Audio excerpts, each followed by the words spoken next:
ఏది బాగుంది? సినిమా రంగం బాగుందా, రియల్ ఎస్టేట్ రంగం బాగుందా? సడన్గా 6 సీరియల్స్ హీరోగా చేస్తే ఒకే రోజు మానేశాను.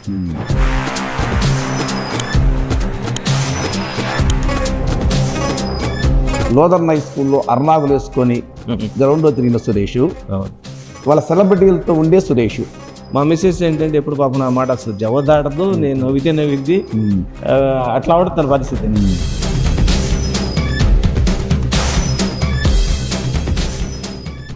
ప్రజా ఉద్యమ కేంద్రం ఎడ్లపాడు స్వగ్రామం. కాలేజీలో చేతపట్టిన ఉద్యమ పతాకం ఎస్ఎఫ్ఐ. ఇష్టపడింది నాటకరంగం.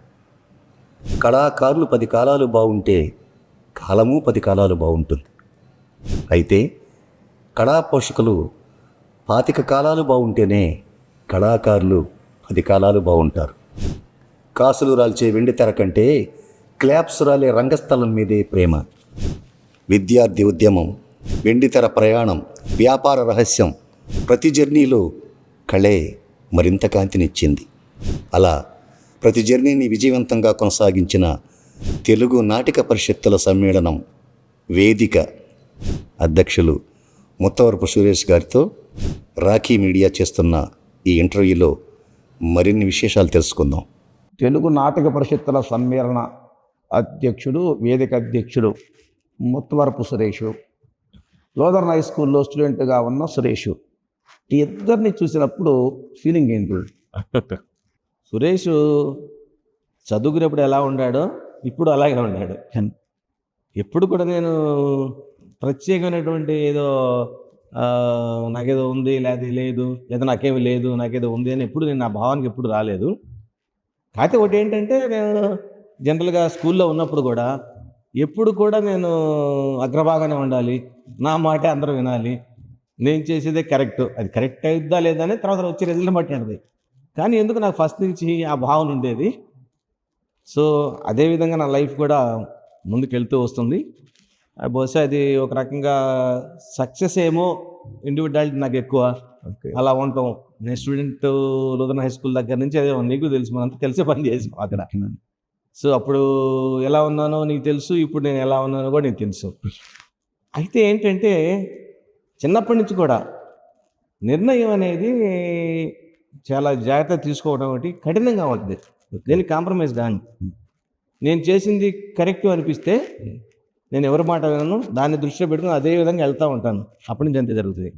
ఇవాళ వేదిక ఏర్పడ్డా కానీ వేదికలో కూడా అదే పరిస్థితి ఉంది. మా మిత్రులు ఉన్నారు, పవన్ రామారావు గారు అంటే, యనమల సాంబశివరావు అంటే, వీళ్ళందరూ చాలామంది ఉన్నారు. వాళ్ళు కూడా ఏందయ్యా అంటే, సురేష్ చేసేది కరెక్ట్గానే ఉంటుంది, తను ఏం చేసినా సక్సెస్ ఉంటుంది అని గౌరవించడం ఒకటి, పనికి కూడా ఎక్కడ ఆటంకం లేకుండా ముందుకు వెళ్ళిపోయే విధంగా సహకరిస్తూ ఉంటారు. అది ఎందుకు అట్లా ఫస్ట్ నుంచి వచ్చింది. సురేష్ ప్రశాంతంగా కూర్చొని ఆలోచించినప్పుడు లోదర్న్ హై స్కూల్లో అర్నాగులు వేసుకొని గ్రౌండ్లో తిరిగిన సురేష్, వాళ్ళ సెలబ్రిటీలతో ఉండే సురేష్. అంటే సెలబ్రిటీ అనేది నేనేమి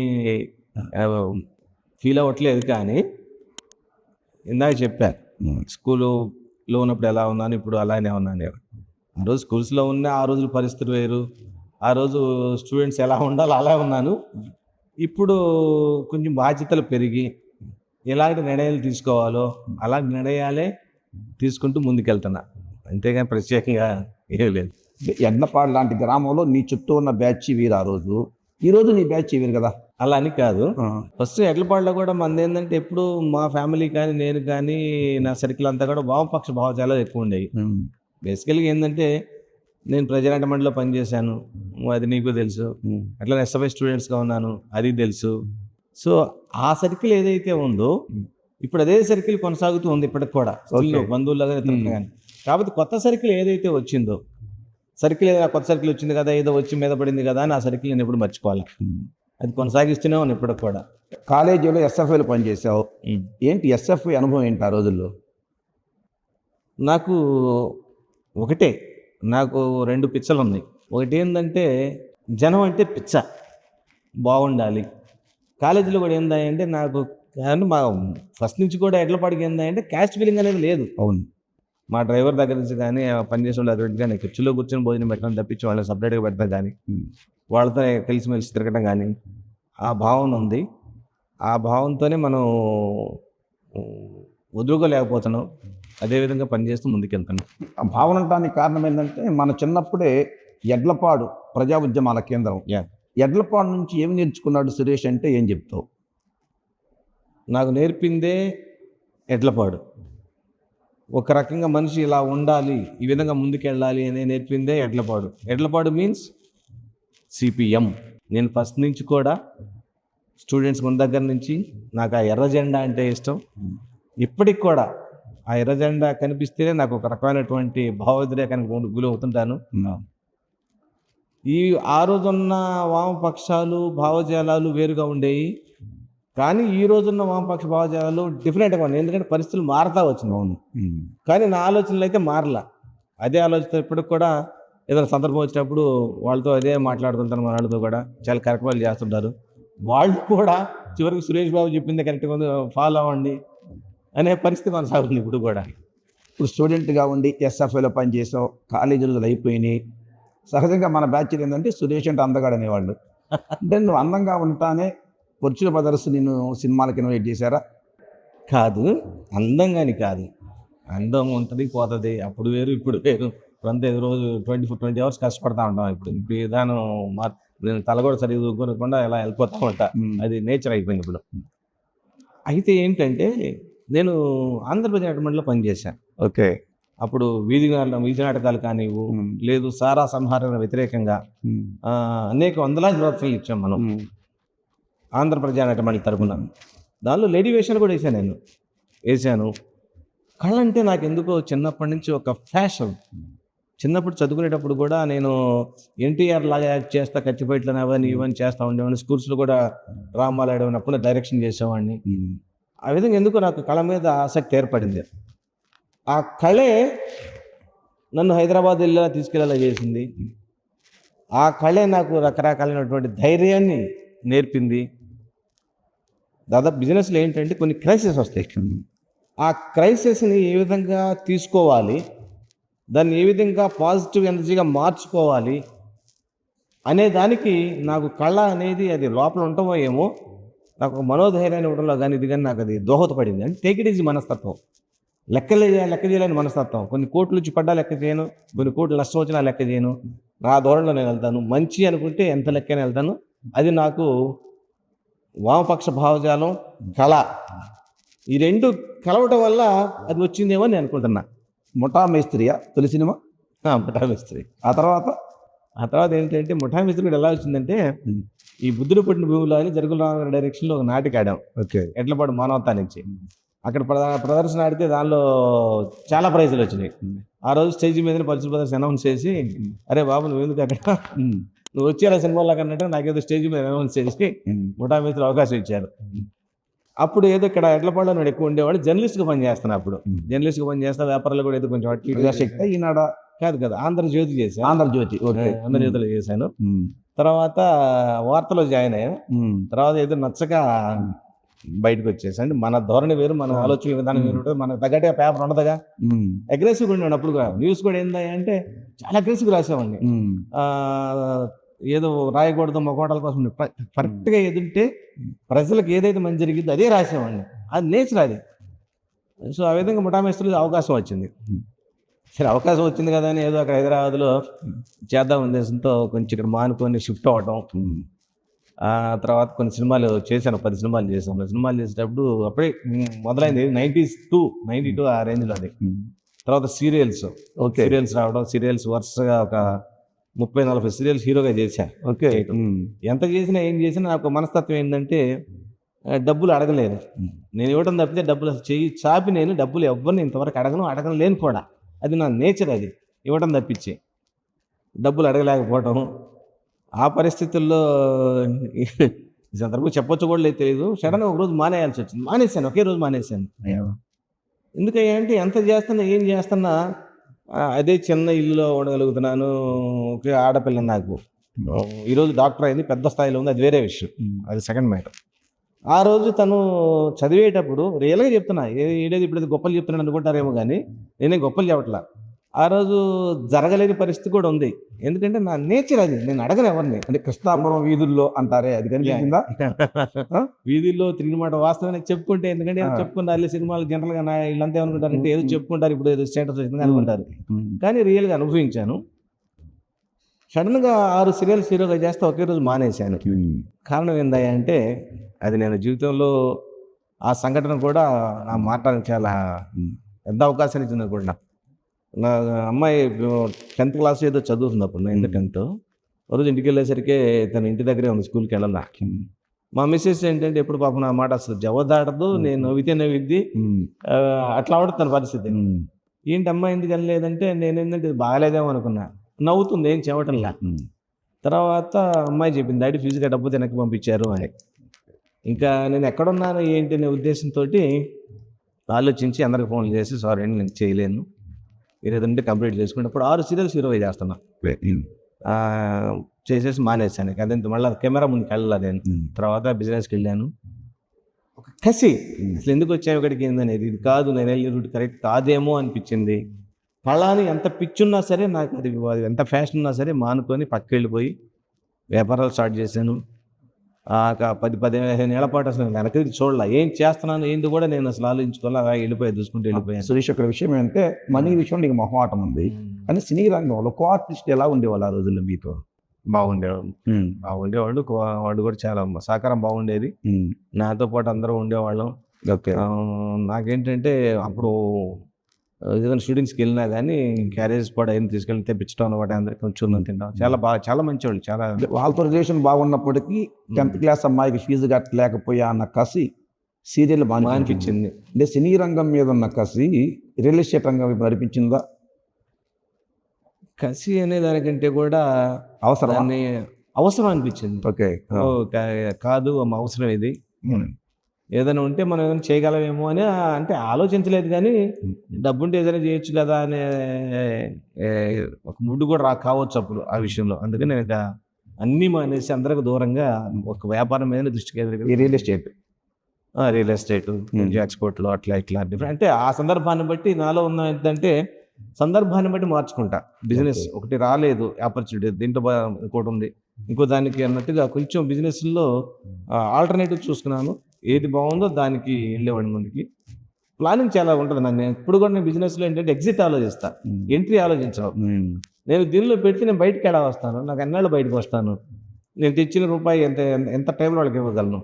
నా ఫస్ట్ నుంచి అసలు ఆ బ్యాంక్ దగ్గర నేను అప్పు చేయాలి, అప్పు చేయను, నాకు అప్పులు లేవు, ఎక్కడ లోన్లు పెట్టను. ఎందుకంటే అది నాకు అనుభవం బాగా. ఏదో అవసరానికి ఏదో ఒకటి ఆరా చేస్తే గతంలో చాలా ఇబ్బంది పడ్డా, చాలా ఇబ్బంది పెట్టారు.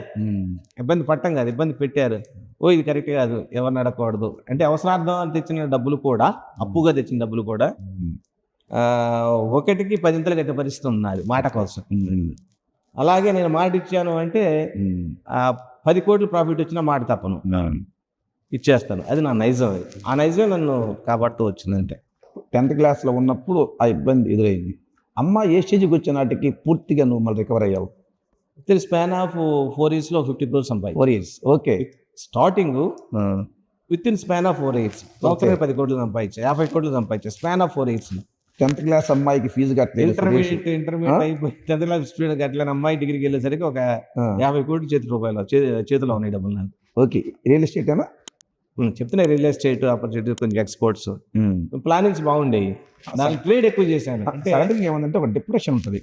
ఏమంటే ఇందాక మీరు చెప్పిన ప్రకారమే అందులో ఉన్న కసి, ఏమీ చేయలేకపోతున్నాను, హీరోగా ఉండి ఏమీ చేయలేకపోయిన సురేష్ రియల్ ఎస్టేట్ రంగంలో ఎంచుకొని నేను పికప్ అవ్వగలను అనుకున్నా అసలు ఆ రోజు? నా మీద నా నమ్మకం పెంచు. ఓకే. నేనేంటంటే ఎప్పుడు కూడా నా పని నేనే చేసుకుంటా, పక్కన వాళ్ళ మీద ఎప్పుడు ఆధారపడి ఏ పని చేసినా కానీ, బిజినెస్ కనొచ్చు, లేదు నేను ఒక ఆర్గనైజేషన్ నడపచ్చు, లేదు ఇంకోటి చేయొచ్చు. నాకు ఫస్ట్ నుంచి కూడా నాకు నేనే పని చేసుకోవడం అలవాటు, అదే చేస్తా. వచ్చారంటే కలిపికెళ్తాను. సినీ రంగం నుండి హైదరాబాద్ రియల్ ఎస్టేట్ రంగం ఈ చెప్పేటప్పుడు ఏదో పూరి జగన్నాథ్ మహేష్ బాబు మూవీ ఉంది, బిజినెస్ మ్యాన్, అందులో మాట అంటాడు, ఈ ముంబైని పోయించడానికి వచ్చారంటాడు మహేష్ బాబు. అలాగే సురేష్ జీని అనుకోవచ్చా మనం హైదరాబాద్లో? అంతలేదు, వాళ్ళు హీరోలు, మనం జస్ట్ మామూలు మనుషులు. మనం అంటే హీరోలు సినిమాలు లేదని చెప్పొచ్చు, కానీ ప్రాక్టికల్గా ఎలా సాధ్యం అవుద్ది అది? అది మూవీ అయినప్పటికీ అందులో ఉన్న మహేష్ బాబు డైలాగ్కి సురేష్ జెన్నికి తేడా ఏముంది ఇక్కడ ఇప్పుడు? తేడా 4 సంవత్సరాల కాలంలో పూర్తి స్థాయికి ఎదిగిన సురేష్కి ఆ డైలాగ్కి సంబంధం ఉంది కదా ఇప్పుడు. అంటే అది వేరు అప్పట్లో. ఆ, అంటే నేను అలా అనిపించలేదు. ఇప్పుడు బిజినెస్ ప్లాన్ చేసుకుంటూ వెళ్ళిపోయాము, మనం ఏది చేసుకుంటూ వెళ్ళిపోయాము.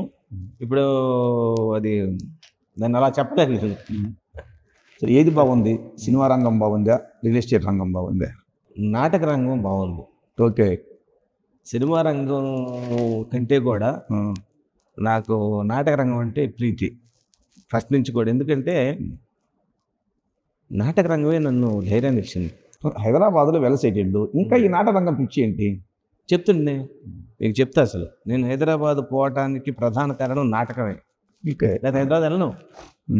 ఎందుకంటే 90sలో నేను పౌల్ట్రీస్ ఇవన్నీ పెట్టి ఫైనాన్స్ పెట్టాను, పౌల్ట్రీస్ పెట్టాను, చాలా చేసేవాడు. అన్ని సర్వం 90లో మొత్తం నేలమట్టం అయిపోయినాయి.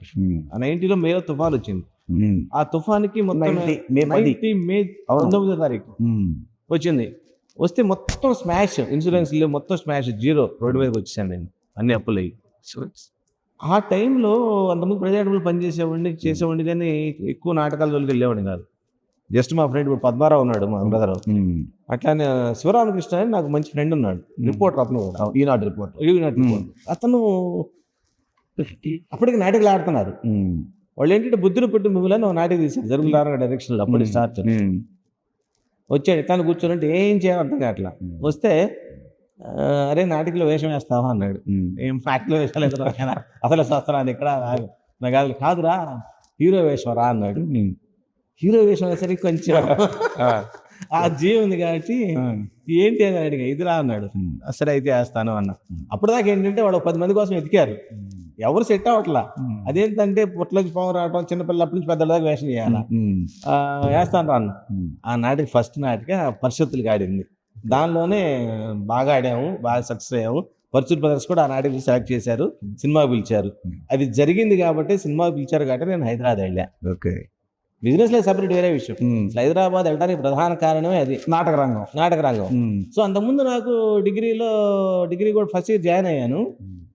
జాయిన్ అయితే అంటే ఇంటర్మీడియట్ తప్పా, మనం అసలు చదువుకునేవాళ్ళం కదబ్బా, ఈ సెక్షన్ పిచ్చి, ఆ పిచ్చి, ఈ పిచ్చి ఏదో చేసేవాళ్ళం. డిగ్రీలో ఫస్ట్ జాయిన్ అయితే అప్పుడే సినిమాలకు వెళ్ళాలని నాకు తప్పరికి ఉండేది మనసులో, కానీ బయటపడేవాడిని కాదు.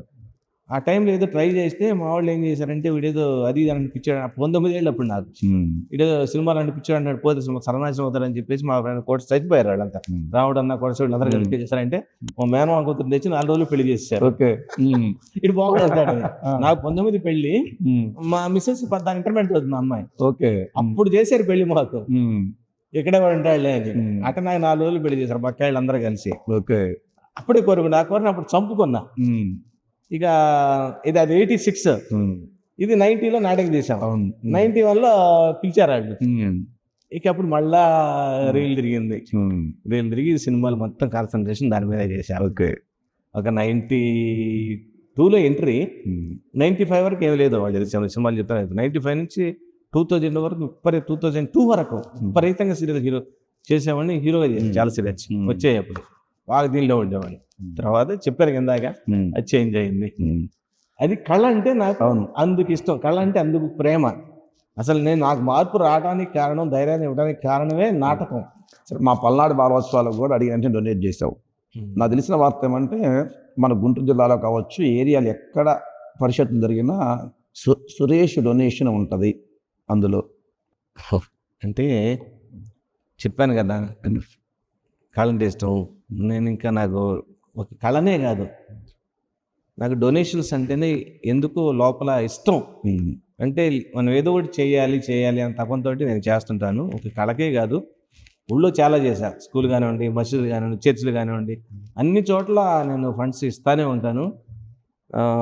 కళకు కొంచెం ఎక్కువ ఇష్టం కాబట్టి దానిలో భాగంగా జరుగుతుంది తప్పించి నాకు ప్రత్యేకమైన ఏదో ఒకటి చేయాలి అని తపన అంతే. కమ్యూనిస్టు క్యాపిటలిస్ట్గా మారితే పనికిరాడు అంటారు మనోళ్ళు. ఆయన కమ్యూనిస్ట్ వ్యతిరేకంగా మారిపోతాడని. కానీ సురేష్ మాత్రం కమ్యూనిస్ట్ నుంచి క్యాపిటలిస్ట్గా మారినా నేను కమ్యూనిస్ట్ అని చెప్పుకోవడానికి ఇష్టపడుతున్నాడు. దీన్ని ఎలా చూడాలి? ఎలా చూడాలి అంటే, నేను దానిలో నుంచి వచ్చాను. ఆ భావజాలం నాకు ఎంత సంపాదించినా పోదు. కానీ కొన్ని చోట్ల సిగ్గుపడుతుంటా. వీళ్ళు మన వాళ్ళందరూ, మన నాయకులందరూ కూడా అంటారు, సురేష్ నువ్వు చేసేది కరెక్టేనా అని చిన్న క్వశ్చన్ మార్క్ ఉంటుంది. కరెక్టే అంటే నేను ఏంటి వాళ్ళు చెప్పింది ఏంటంటే దీంట్లో, సార్ భావజాలం ఎక్కడున్నా భావజాలమే, మీరు కష్టపడుతున్నారు చేస్తున్నారు, మీరు చేసేది నేను ఎక్కడి నుండి చేయదలుచుకున్నా చేస్తున్నా. కాదు మీరు చందాలు అడుగుతున్నారు, నేను చందాలు అడుగుకొని పని చేసుకుంటున్నాను. మీరు నేను ఒకటే చేస్తున్నాగా అన్న, ఏం చేసి ఇదేగా చేస్తున్నా అన్న, యువర్ రైట్ అన్నారు. అడుగుడు ఏంటంటే సరదాగా ఏంటంటే, ఒకప్పుడు కమ్యూనిస్టు విధానం వేరుగా ఉండేది, ఇప్పుడు కమ్యూనిస్టు విధానం వేరుగా ఉంటుంది. ఆ రోజు కమ్యూనిస్టులు రూపాయి అడిగితే రూపాయి ఇచ్చేవాళ్ళు, మా వాళ్ళకి మనస్ఫూర్తిగా ఇచ్చేవాళ్ళు. ఓకే. ఈ రోజు వెళ్తుంటే ఏంటబ్బా అనే పరిస్థితి ఉంది. రియల్గా చెప్తున్నాను నేను. ఇప్పుడు 1-4 సార్లు ఇప్పుడు వాళ్ళు కూడా ఇది కావాలని కదా అడగటం, వాళ్ళు చేయాలని తపంతోటి దీంతో ఇండివిజువల్గా అడగట్లా, ఇది చేద్దాము అందుకని ₹1 అడిగారు అనుకోండి, ఆ రూపాయి కూడా ఈరోజు ఇవ్వాలంటే అంతా బిజీ అయిపోయింది లైఫ్ అంతా, ఎవరు బిజీ వాళ్ళకి అయిపోయింది, కొంచెం ఇబ్బందులు ఉంది. దాన్ని దృష్టిలో పెట్టుకొని నేను ఒకళ్ళని అడగకూడదు, ఏది చేసినా మనమే చేయాలి, చేతనంతవరకు చేయాలనే ఉద్దేశంతో వాళ్ళు చేయాల్సి నేను చేస్తాను. ఇప్పుడు ఎడలపాడులో కొచ్చరపల్లి సుందరయ్య కళావత్సవాలు జరుగుతాయి, మేజర్ పాత్ర నీదే. అందరం కలిసి చేస్తున్నాము. కాకపోతే ఏంటంటే నిర్ణయాలు కొంచెం స్పీడ్గా ఉంటాయి, కొంచెం అగ్రెసివ్గా ఉంటాయి. కాబట్టి పెత్తనం లాగేసుకుని అనొచ్చు, లేకపోతే పెత్తనం చేస్తాను అనొచ్చు, రెండు అనొచ్చు. లేదా అందరం కలిసే పని చేస్తున్నాం, దాంట్లో ఏమి ఇండివిజువల్గా ఏమన్నా. కాకపోతే ఏంటంటే చేసేది కొంచెం జాగ్రత్తగా బాగా చేద్దాం. అప్పటికీ సుందరయ్య గారి పేరు మీదనే నిర్వహిస్తూ ఉంటాం మనం. అంటే సుందరయ్య గారి కళావత్సవాలు ఎడ్లపాడు ఇప్పుడు జరుగుతున్నాయి. అవును. కానీ ఎడ్లపాడులో మనం చిన్నప్పుడు చదువుకునేటప్పుడు అది పెద్ద ఉద్యమ కేంద్రం ఎడ్లపాడు అంటే. రైతాంగానికి సంబంధించి హర్తాలు జరిగినా, లేకపోతే రోడ్డు దిగ్బంధనం జరిగినా, కోనేరు బ్రహ్మయ్య గారి వర్ధంతో జరిగినా, అంటే ఒక కమ్యూనిస్ట్ ఉద్యమ కేంద్రంగా, అసలు విప్లవోద్యమ కేంద్రంగా ఉండేది. అప్పుడు ఎడ్లపాడు, ఇప్పుడు ఎడ్లపాడు తేడా ఏంటి? అప్పుడు ఎడ్లపాడుకి ఇప్పుడు ఎడ్లపాడుకి ఆ రోజు ఏదైతే ఆ స్ఫూర్తితో ఉంది, ఇప్పుడు అదే స్ఫూర్తితో ఉంది. కాకపోతే ఏంటంటే ఆ రోజు భారతదేశంలో కమ్యూనిస్ట్ పార్టీ కానీ ఇంకోటి కానీ వామపక్షం ఏదైతే పిలుపునిస్తారో, నా చిన్నప్పటి నుంచి ప్రప్రదంగా ఫస్ట్ వచ్చేది ఎడ్లపాడే రోడ్డు మీదకి. ఒక ఉద్యమం స్టార్ట్ అవ్వాలి అంటే, ఏదైనా జరగాలి అంటే దానికి ఎడ్లపాడే ప్రధాన కారణం అవుద్ది. ఆ చుట్టుపక్కల గ్రామాల మొత్తం అదే భావజాలంతో ఉంటాయి. ఎందుకంటే ఒక రకంగా ఎడ్లపాడు ఉద్యమాలు ఊపిరిగడ్డ. మాకు పోసింది లోపల, మాకు జీర్ణం పోసింది కూడా ఎడ్లపాడు. ఇందాక చెప్పాను మీకు, ఎడ్లపాడని నాకు ఒక ఆవేశం వస్తుంది. ఎందుకంటే వాళ్ళు కూడా ఎడ్లపాడులు ఉద్యమం స్టార్ట్ చేశారు అంటే మీద స్టార్ట్ అవుద్దనే భయం ప్రభుత్వానికి కూడా ఆ రోజుల్లో కల్పించారు వీళ్ళు. అంత మొత్తం రైతాంగం ఒకటే మాట, ఒకటే బాట. ఊళ్ళో అప్పుడు 10,000 మంది ఉంటే 9,500 మంది ఒకటే మాట, ఒకే పక్షంగా ఉండేవాళ్ళు. చాలా ఆ రోజుల్లో చాలా జరిగింది ఎడ్లపాడికి. పోలీసులు వచ్చారా, కొట్టారా, తీసుకెళ్లారా, చేశారా, లేకపోతే పోలీసులు కొట్టారా, అంత జరిగినా కానీ ఎప్పుడు ఎడ్లపాడు బెసకల. అలా ఉద్యమాలకు ఊపిరిగడ్డ ఎడ్లపాడైంది ఆ రోజుల్లో. కానీ ఇప్పుడు ఏంటంటే పరిస్థితులు మారినాయి, పార్టీలు మారినాయి, వచ్చారు కుర్రకారు వచ్చారు, కొత్త వాళ్ళు వచ్చారు. వాళ్ళు కూడా ఏంటంటే అదే భావంతో ఉంటారు, కాదు కొంచెం కమర్షియలైజేషన్గా ఉంటారనమాట. ఆ విధానంగా ఎడ్లపాడు కొంచెం చేంజ్ అయింది తప్పితే ఇప్పటికి కూడా దాదాపు ఒకటే మాట మీద ఉంటారు అందరూ. ఇప్పటికీ ఉద్యమాలు అక్కడే స్టార్ట్ అవుతాయి. ఇప్పుడు మేమందరం ముత్తవరపు సురేష్ కమ్యూనిస్ట్ అభిమాన, సక్సెస్ఫుల్ బిజినెస్ మ్యానా అనే చర్చ వచ్చినప్పుడు ఏ మాట అనుకుంటే బాగుంటుంది? ఎలా గుర్తుంచుకోవాలి మేము? కమ్యూనిస్ట్ అభిమానిగా గుర్తుంచుకోవాలా, మంచి బిజినెస్ మ్యాన్గా గుర్తుంచుకోవాలా? సింపథైజర్ అయితేనే బాగుంటుంది. కమ్యూనిస్ట్కి సింపథైజర్ ఓకే అనేవాడే నాకు ఇష్టం. నేను బయట చెప్పుకున్న బిజినెస్ మ్యాన్కి ఎక్కడ కూడా ఏదైనా వేసినా ఏమని చెప్పను. ఓకే, అది నాకు ఇష్టం బాగా. నేషనల్ స్కూల్ ఆఫ్ డ్రామా వేదిక తరపున మీరు గుంటూరులో కండక్ట్ చేస్తున్నారు. దీని పరిస్థితి ఏంటి? యాక్చువల్గా ఏంటంటే నేషనల్ స్కూల్ ఆఫ్ డ్రామా అంటే ఢిల్లీలో ఇది మీకు తెలిసే ఉంటుంది. భారత రంగ మహోత్సవం అనే అనుబంధ సంస్థ ఇది నేషనల్ స్కూల్ ఆఫ్ డ్రామా. భారత రంగ మహోత్సవం అని చెప్పి ప్రతి సంవత్సరం ఒకసారి మన గవర్నమెంట్ నిర్వహిస్తుంటుంది, సెంట్రల్ గవర్నమెంట్. అదేంటంటే డ్రామా ఫెస్టివల్ వరల్డ్లోనే topest festival in India. Okay, ప్రపంచంలోనే అది పెద్ద ఫెస్టివల్ ఇండియాలో జరుగుతుంది. సౌత్లో ఇది 26వ సంవత్సరం, 25 కంప్లీట్ చేసుకుంది. 26వ సంవత్సరాలలో ఎప్పుడు కూడా సౌత్లో ఇంటర్నేషనల్ ఫెస్టివల్ జరగల, ఎప్పుడు నార్త్లో జరిగేది. నేషనల్ ఫెస్టివల్ జరుగుతుంటుంది. నేను మన దృష్టికి వస్తే నేను ఢిల్లీ వెళ్ళి ఎన్ఎస్ డైరెక్టర్ని అడిగాను. నేను ఏంటంటే మీరు ఇంతవరకు ఎందుకు పెట్టలేకపోతున్నారు, మీరు అవకాశం ఇస్తే నేను నా ఊళ్ళో పెడతా, ఫస్ట్ ఓకే ఎడ్లపళ్ళు పెడతా, విలేజ్కి రండి మీరు, ఎంతసేపు ఢిల్లీ కలకత్తా ముంబై అంటున్నారు, మీరు ఎందుకు రావట్లేదని అడిగితే అతను ఒక అభిప్రాయం చెప్పాడు. నార్త్ వాళ్ళు నాటకాలు అంటే ఒక రకంగా చూస్తారండి, మీ సౌత్ వాళ్ళు ఇంకో రకంగా చూస్తారు. మీకు నాటక విలువ తెలియదు, జనం రావడం తెలియదు, స్టేజ్ వేయటం తెలియదు, అసలు ముందు మీకు ఆర్గనైజేషన్ తెలియదు అన్నాడు. నేను వెంటనే చెప్పాను, మీరు చాలా రాంగ్ దీనిలో ఉన్నారండి. ఇవాళ నాటక రంగంలో ఆంధ్రప్రదేశ్లో ఉన్నటువంటి ఫెసిలిటీస్ ఎక్కడ లేవండి. ఈరోజు ఒక నాటక తీశారు అంటే మీరు ఒకసారి ఆడగలరు, అదే ఆంధ్రప్రదేశ్లో 60 చోట్ల ఆడగలరు. ఆ 60 చోట్ల ఆడే పరిస్థితులు కల్పించినాయి. 70 పరిషత్తులు ఏకపీకి నడుస్తున్నాయి గత 20 సంవత్సరాలుగా ఆంధ్రప్రదేశ్లో. ఆ 70 పరిషత్తులో దాదాపుగా 70 ప్రదర్శనలు, ఒక్కొక్క నాటికి 60 నుంచి 70 ప్రదర్శనలు ఇస్తుందండి. That is Telugu. అంత గొప్పగా విరాజులుతుంది. మీరు తక్కువ అంచనా వేశారు. మీరు రండి నా విలేజ్కి, నా విలేజ్కి ఇంతమంది వస్తారో చూడండి, ఏ విధంగా చేస్తామో చూడండి. ఒక పండుగ వాతావరణం ఉంది, ఒక పండుగలా జరుపుకుంటాం మేము. మీరు నాకు ఒక అవకాశం ఇవ్వండి, ఐఎమ్ రెడీ, మా సౌత్ సత్తాయిని చూపిస్తారని ఛాలెంజ్ చేసిన పరిస్థితి మాట్లాడుతుంది ఆ రోజు. అంటే సౌత్ ఫస్ట్ టైం జరగబోతుంది. సౌత్లో ఫస్ట్ టైం అంటే ఇంతవరకు లేదు. Okay this is first time, గుంటూరులో ఫస్ట్ టైం. నేషనల్ జరగచ్చు అక్కడక్కడ.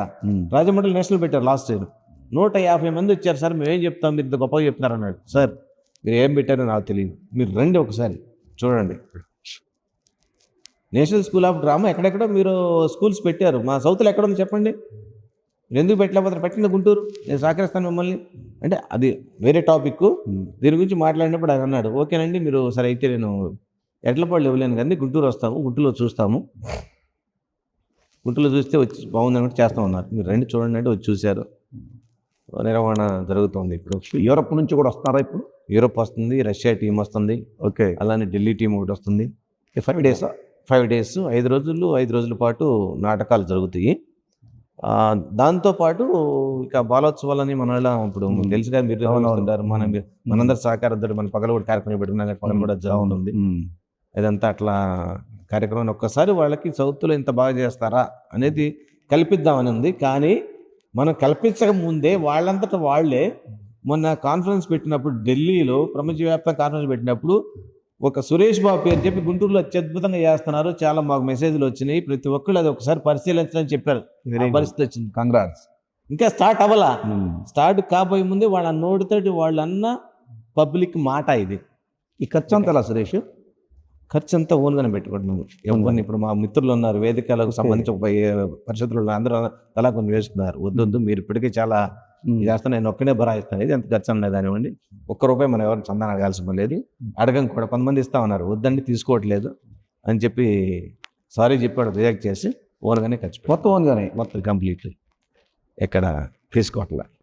మీ బంధువు అరకపూడి గాంధీ ఆల్రెడీ తెలంగాణ ఎమ్మెల్యే, భవిష్యత్తులో సురేష్ కూడా అసెంబ్లీలో ఉండి అధ్యక్ష చూడొచ్చా మేము ఆ పరిస్థితి?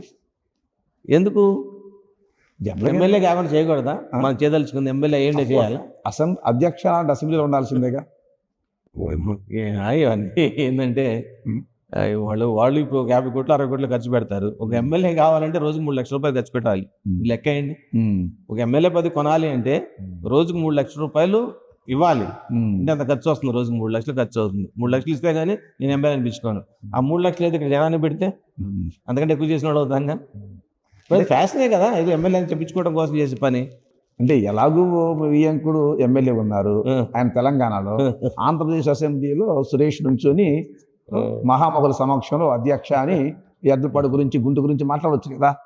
అధ్యక్ష ఇందాక చెప్పాను నీకు పాలసీ, నేను అధ్యక్ష అనను, అనిపించుకుంటాను అని. ఓకే, అనిపించుకునేటైతే ప్రయత్నం చేస్తా. సురేష్, ఎడ్లపాడులో అర్లాగులతో ఎలిమెంటరీ రౌండ్ దగ్గర నుండి ఈరోజు నేషనల్ స్కూల్ ఆఫ్ డ్రామా నిర్వాహకుడి వరకు దీనికి బాగా బాధ కలిగించే సంఘటన ఏముంది? ఇందాక ఫీజు విషయం కాకుండా అలాగే చెప్పేసావు కాబట్టి. ఇంకా అంత సంఘటనలు అంటే ఇంకా నాకు అంత మించిన బాధ ఏది కలగాలి ఎప్పుడు. ఓకే, అంటే అసలు ఆలోచించను. నాకు ఇది బాధ ఉంది, ఇది ఉంది, ఇది లేదు, అదేదో డబ్బులు ఉన్నాయి, లేకపోతే డబ్బులు లేవు అనే థాట్ నాకు అసలు ఎప్పుడు రాలా. ఎప్పుడు హ్యాపీగా ఉంటా. ఓకే. నాకు చిన్నపిల్లలు అంటే బాగా ఇష్టం. పిల్లలతో ఆడుకుంటాను. ఫ్రెండ్స్ అంటే పిచ్చి, ఫ్రెండ్స్తో ఆడుకుంటాను. బాధపడ్డ సంఘటనలు అయితే ఎంతగా పెద్దగా లేవు, ఎందుకంటే బాగా పండగ కాబట్టి. లైఫ్లో ఫస్ట్ మెమరీ ఏంటి ఇది? నా ఎయిమ్ నా డాటర్ ఏం కన్నా నేను అంటే బాధపడే సంఘటన ఏమి లేదు, కానీ హ్యాపీ. బాగా నీకు ఆనందాన్ని ఇచ్చిన ఒక సంఘటన. నా డాక్టర్ గొప్ప డాక్టర్ కావటం. ఓకే. నా డ్రీమ్ అది. నా పాప కూడా ఏంటంటే ఈరోజు ఏఐజీ హాస్పిటల్లో హెడ్గా చేస్తుంది. Gynaec surgeon, is robotic and ఇది డాక్టర్. తను మంచి పొజిషన్ వెళ్ళింది. తను ఎంత పెద్ద పొజిషన్, ఎమ్మెల్యే కోడలో లేదా పెద్ద తను 100,000 కోట్లు ఉందనో అనే భావన అమ్మాయిలో కూడా ఎప్పుడు లేదు. తను సర్వీస్ చేస్తుంటే నాకు చాలా హ్యాపీగా ఉంటుంది. ఎందుకంటే తన నేచర్ కూడా సేమ్ నా నేచరే. పేషెంట్స్కి డబ్బులు లేకపోతే తనే శాలరీ నుంచి ఖర్చు పెట్టి ఇవ్వడం. ఫస్ట్ నుంచి అలవాడు. స్కూల్లో కాలేజీలో కూడా అమ్మాయికి తెచ్చి ఇవ్వడం, పాకెట్ మనీ అట్లా ఖర్చు పెడతాము.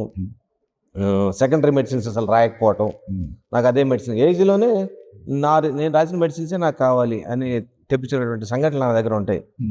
అలాంటి సక్సెస్ఫుల్ స్టోరీలో తను ఉంది. ఒక మనవడు మనవరాలు, అంతకుమించిన ఆనందం ఏం లేదు నాకు. ఇందా ఏమన్నావు, ఏమేంటి? అది తను ఒక గొప్ప డాక్టర్గా ఓకే ఓకే. తను ఒక పెద్ద సర్వీస్ ఓరియంటెడ్ మనిషి అవ్వాలి అనేది. ఎందుకంటే నేను చేయాల్సింది అమ్మాయి ద్వారా చేపిస్తున్నాను. అది చిన్నప్పుడు ఉండేది, కానీ చదువుకునే పరిస్థితి లేదు. చదవలే మనం అసలు. వాళ్ళు చదివించినా చదివే పరిస్థితి లేదు. ఎందుకంటే మనం ఆ బ్యాచ్ అలాంటిది, ఎస్ఎఫ్ఐ అని లేదా ఇంకోటి నిర్జుమాలు పాడది ఇదని ఏదో అలా చెల్తేగా నడిచింది. సో తనలో చూసుకోవాలని చెప్పి ఏమిగా తను ఒక మంచి పెద్ద పొజిషన్ తీసుకెళ్ళాలని అయిందంతే. సురేష్ మజిలీ ఏ వైపు? మజిలీ ముందు ముందు ఏమైపు అంటే మన ప్రత్యేకంగా అట్లే ఉండదు. ఒక ప్లాన్ చేసుకొని పని చేయటం ఉండదు నాకు. అసలు పని చేసుకుంటూ పోవడం తెలుసు. అది ఏ దారికి వెళ్తాం నాకే తెలియదు, ఏ దారి చూపిస్తో నాకే తెలియదు. దారి మంచిదే, ఖచ్చితంగా నడుస్తా, దాంట్లో డౌటే లేదు. ఎంత లెక్కైనా ఎంత. నాటక రంగానికి, ప్రజా ఉద్యమాలకి నీ సహకారం ముందు మరింత ఉండాలని ఆశిస్తూ మా రాకీ మీడియా ఎంట్రీగా సహకరించినందుకు హృదయపూర్వక ధన్యవాదాలు. Thank you very much. So మీరు అన్నట్టుగా ఖచ్చితంగా ఎప్పుడు కూడా నాటక రంగాన్ని మర్చిపోను, నాటక రంగాన్ని చేస్తూనే ఉంటాను. సమాజ సేవ మర్చిపోను, హెల్పింగ్ నేచర్ మర్చిపోను. నాకు అది హ్యాపీ, నా passion. Thank you very much.